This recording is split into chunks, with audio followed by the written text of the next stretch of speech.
Ai, professora, como é que eu vou responder a questão do ENAD? Ela é tão longa, ela é tão complexa, ela é meio sem pé nem cabeça, eu não sei como escrever. Esse é o seu questionamento? Esse é o seu problema? Olá, eu sou a professora Solange Tomiyama e no vídeo de hoje eu vou continuar a análise sobre os tipos de questões do ENAD, especialmente sobre as questões discursivas, isto é, as questões dissertativas, para de novo também te apresentar dicas e como começar a responder, como organizar as suas ideias, até mesmo para que você consiga uma maior nota e atender aquilo que o avaliador ele pretende de você, candidato, ok? Então, o que são as questões discursivas? São aquelas questões que têm um espaço destinado até mesmo para que você escreva, você disserte sobre um texto ou uma ideia colocada e sabendo que o ENAD ele coloca como obrigatório duas questões discursivas de formação geral e 3 questões discursivas de formação profissional. Então você sabe que 5 questões elas serão relacionadas às questões discursivas. E elas são questões que têm uma certa peculiaridade. Por quê? Porque ela faz uma expectativa sobre como vai ser o seu posicionamento profissional, você enquanto sujeito ativo. Mas isso não quer dizer que você tem que começar a frase dizendo eu, Solange, na primeira pessoa do singular. Não. Você tem que ou escrever no plural, nós vimos, nós verificamos, ou no impessoal, como é visto, como foi estudado, como pode ser verificado. Você não pode se identificar nem se posicionar.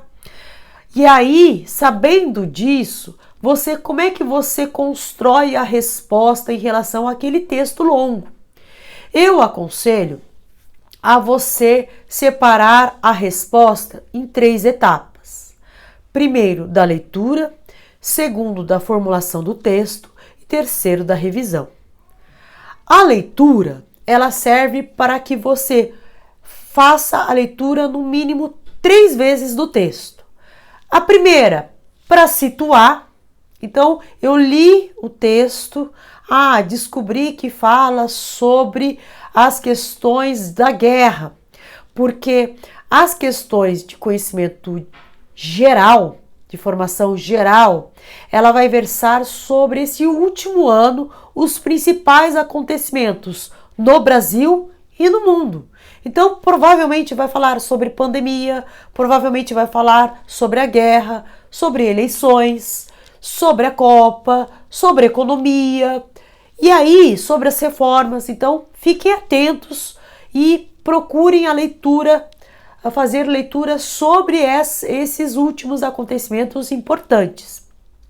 E para as questões dissertativas de formação específica, especialmente sobre as grandes notícias, as controvérsias, aquilo que socialmente foi muito impactante, muito preocupante, aquilo que foi um escândalo, aquilo que foi uma atualização legislativa que causou um impacto muito grande na vida das pessoas, tá? Então, é mais ou menos nessa linha que você tem que se preocupar. E ao fazer no mínimo 3 leituras, a primeira leitura é para situar. Então fala sobre determinado assunto, e aí fez essa análise sobre o assunto, você tem que identificar e grifar qual é o verbo, qual é o comando, o que está falando.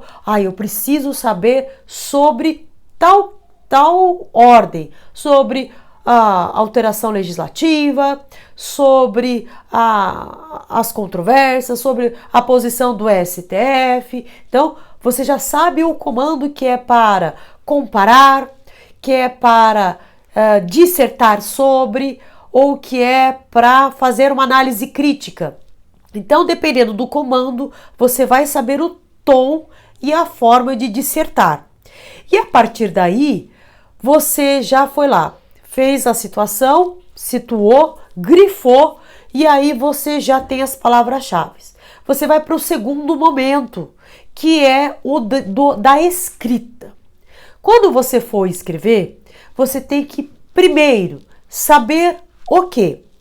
Que você vai escrever um texto de forma a ser esquematizado como introdução, desenvolvimento e conclusão.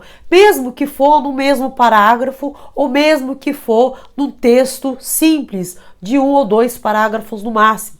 Você tem que contemplar essas partes para entender que você fez um raciocínio, você apresentou a problemática, você apontou os argumentos e você concluiu. E ao esquematizar dessa maneira, como é que eu vou trabalhar o desenvolvimento? Eu vou primeiro associar com alguns conceitos, seja doutrinários, principiológicos, de teorias, seja de argumentos, de fundamentos legais. Então, em relação à lei, a súmula, a jurisprudência que você lembra. Até porque você não vai poder consultar nada. Então, tecnicamente, você vai lembrar da sua cabeça, se você lembra como contextualizar até mesmo o conceito da doutrina tal, gasta isso, porque isso demonstra que você é preparado. Agora, se você vai só citar e você nem imagina por que é, não faça isso, até porque o avaliador vai ver que você só colocou para ficar bonito, tá? Ao fazer isso, então eu fui lá, fiz um esquema de como fazer a escrita, fiz um contexto sobre os autores, sobre a doutrina, sobre os fundamentos legais e jurisprudenciais. Coloquei conceitos, coloquei teorias. E aí, você tem que observar que você não pode usar palavras coloquiais. Aí caiu, aí tirou de letra. Não, você tem que ser técnico. Você não pode colocar gírias. E lembrando que nessa parte da escrita, como é que eu faço então esse esquema? Faça um roteiro. Coloca palavras-chave que cada parte tem que conter. E aí você vai seguindo conforme essa numeração de 1, 2 e 3. Então, vou falar sobre princípios, então conceito, fundamento, importâncias, espécies. Então, eu tenho lá todo um esquema, todo um raciocínio, para colocar em períodos curtos. Porque não tente você fazer aquele período cansativo, que nem respira e você não coloca nenhuma vírgula, nenhuma acentuação, nenhuma pontuação correta, porque isso pode tirar ponto. E a terceira e última parte para as questões dissertativas é revise. Antes de você passar a limpo, leia se tem coerência, tire aquilo que está repetitivo, coloque aquilo que de repente troque a ordem e aí você fala, não, agora sim está preparado, fiz a correção, estou pronto para passar a limpo. Porque são só 5 questões dissertativas. Então você vai poder trabalhar o tempo para você então passar esse conteúdo e então poder tirar uma notona, ok? Bom, espero que você tenha gostado do vídeo. Se você gostou, compartilha com alguém que também não sabia e não sabe por onde começar uma escrita e como fazer um texto bonito e aceitável de acordo com que o meu avaliador do ENAD ele vai corrigir a minha prova. Faça uma escrita limpa, coerente, coesa, que alguém de uma maneira simplória ele consiga entender o seu raciocínio. Eu costumo dizer que a gente escreve até para uma criança entender ou um ministro do STF entender da mesma maneira, ok? E se inscreva no canal, porque assim eu sei que vocês também se interessam por dicas e questões relacionadas ao ENAD e outros assuntos que talvez você coloque aqui no card para eu responder, tá bom? Te vejo no próximo vídeo, um grande beijo, tchau, tchau!